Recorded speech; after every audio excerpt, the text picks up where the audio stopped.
Équipé de son masque, sa combinaison, ses bottes et ses gants, comme chaque matin, Herman travaille dans le quartier OCH de la capitale. Sa profession, pousse-pousseur. Contrairement à d'autres pousse-pousseurs que l'on peut croiser dans les rues de Brazzaville, Herman fait partie du collectif Carpe Diem. C'est ce Congolais de la diaspora revenu de France en 2005 que cette association est née. Son but, offrir aux jeunes du quartier de meilleures conditions de travail. En fait, on a respecté d'abord leur manière de travailler, mais on s'est dit que ce qui serait intéressant de faire, c'est de leur expliquer en gros leur métier en le structurant plutôt de manière professionnelle. Donc on leur a dit que j'ai posé des questions, est-ce que vous êtes inscrit à la SNCS? Ce métier, vous comptez le faire combien de temps?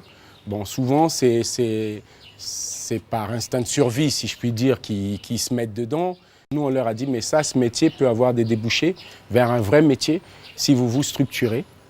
Donc, comme c'est des individualités, alors nous, on a créé l'association pour que ça devienne un collectif. Donc, on a pris une dizaine de pousse-pousse.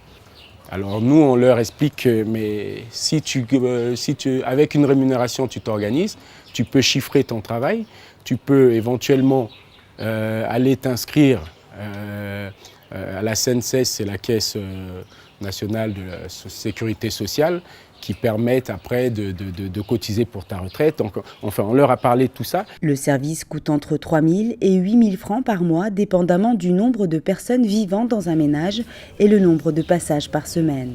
Quant au salaire du pousse-pousseur, il varie entre 70 000 et 120 000 francs par mois, selon l'ancienneté dans cette association.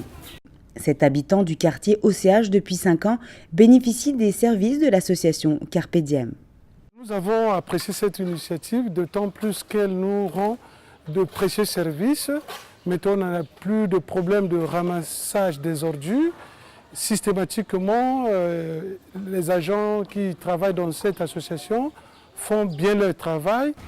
Si ce projet est porteur, cet ambassadeur de l'économie verte éprouve tout de même certaines difficultés, notamment dans l'obtention d'un terrain qui lui permettrait de stocker les déchets loin des ménages. Ça, c'est un modèle de benne qui est pleine. Je crois qu'il faut que tu passes par là.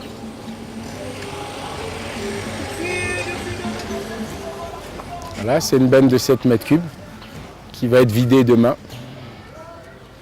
Voilà. Et pour l'instant, on n'a pas encore commencé le tri, parce qu'il faut un endroit. Au fur et à mesure que nous évoluons, nous découvrons nos besoins.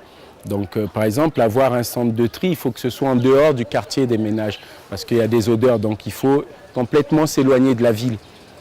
On avait fait une démarche d'aller au domaine foncier pour demander s'il y avait des terres qui pouvaient être loués ou prêtés à des associations comme nous. Et ben, ils nous avaient répondu par la négative. Nous souhaiterons que même les mairies ici ou autres puissent avoir des sites dédiés aux déchets. Parce que pour l'instant, on balance dans des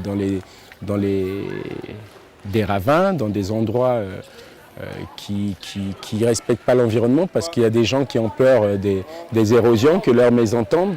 Et donc, ils sont demandeurs justement de ça. À ce jour, l'association Carpe Diem a contribué à la création d'une trentaine d'emplois dans le quartier OCH. Le collectif devrait s'étendre vers d'autres quartiers de Brazzaville.